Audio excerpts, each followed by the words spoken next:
I will be back. Hasta la vista. Calculating cyborg relations. Sorry, John. I'm afraid I can't do that.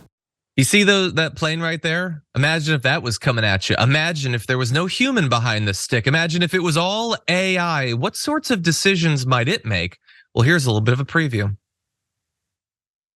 And it sounds like something out of a science fiction film, really, is that a small drone that they'd been testing in a simulation, I hasten to add, and they'd been training it in a simulation to identify and kill a SAM threat, and the final approval was given by a human operator, and they trained it by giving it points to kill the SAM, reinforcement learning in a way, and he revealed, he said, we'd tell it not to. It realised that sometimes it did get permission not to kill the threat, but it got points by killing the threat, so it decided it would kill the operator. Well, that's spooky, and also exactly what I think most people would predict in a situation like that. The voice that you heard right there is Colonel Tucker Cinco Hamilton talking about a simulated test of a drone in which it figured out that killing humans is a better way to get its job done than not. He was speaking at the Royal Aeronautical Society. Now, to be clear, since this news broke over the last couple of days and has become a big story, they're now saying that this was not a real simulation that was done. Not only did it not really happen, but it wasn't even a simulation. It was just a hypothetical, like an example of what could happen. So that's what they're saying. But I want to be clear. I've listened to that audio several times now. He does not talk about it as if it's a thing that is just being hypothesized. He says in this hypothetical, they'd been testing. That is not the way that you talk about something that is just a thought experiment.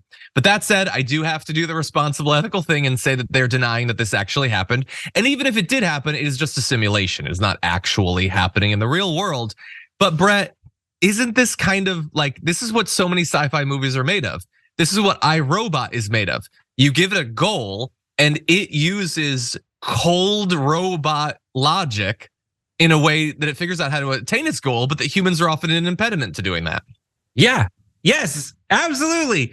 Do no harm is the first rule of robotics or whatever. Like, don't harm the humans. What is it, John? Nerd boy? I don't remember the exact one, but I think it's do not through action or inaction allow harm to come to a human, something like that. Exactly. But once you realize that they're just quantifying everything down to just whether or not you're getting points, it ceases being a human and starts being an impediment. And what they destroy is the impediment to do things as sad and simple as get more points. Now, this is why these AIs don't pass the Turing test, because they're not human. If they were human, they would do the exact same thing, but to get more money. Yeah, 100%.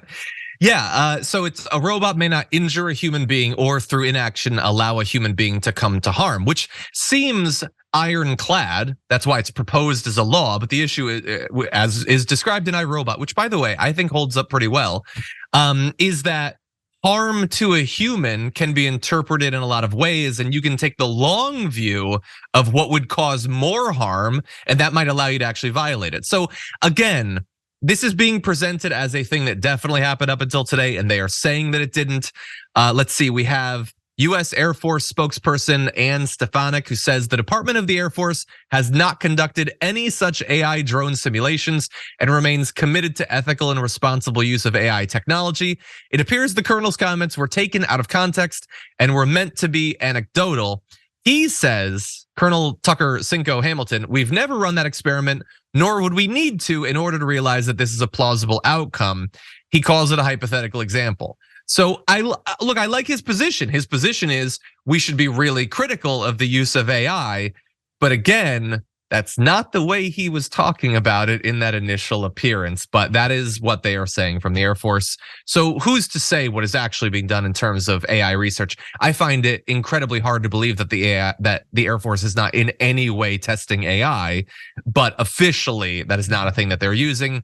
And perhaps shouldn't anytime soon, because it is very easy to imagine a situation like that happening. Well, that's the question. Is the question we have to ask ourselves is: do we doubt that they want this kind of technology to exist? And we Not don't at doubt all. it. We know they want this kind of Definitely. technology to exist. And more importantly, they want the contracts to develop it because that's where the money is. And so in the course of human events, when the humans tried to absolve themselves of having to do stuff, which is basically the point of technology anyway, they're going to have a phase where they're like, listen, we did all the hypotheticals. Now let's get into real world zone. And undeniably, stuff like this will happen. And that's why everyone needs to watch Mrs. Davis on Peacock, because there is some really eerie overlap between this story and things they explore with algorithms in that show. So Sure.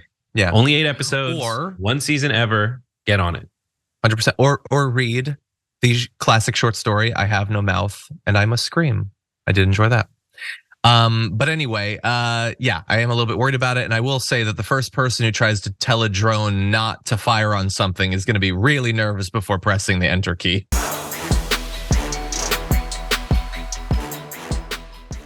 Check out the Damage Report podcast each day, wherever you get your podcasts, whether Pocket Casts or Stitcher or iTunes. You can join me as I give you the news and stories you want, with a range of co-hosts and interview guests jumping in on the fun each day. Again, that's the Damage Report, wherever you get your podcasts. And if you get them at iTunes, don't forget to rate and review. Sometimes I'll read them live on the show.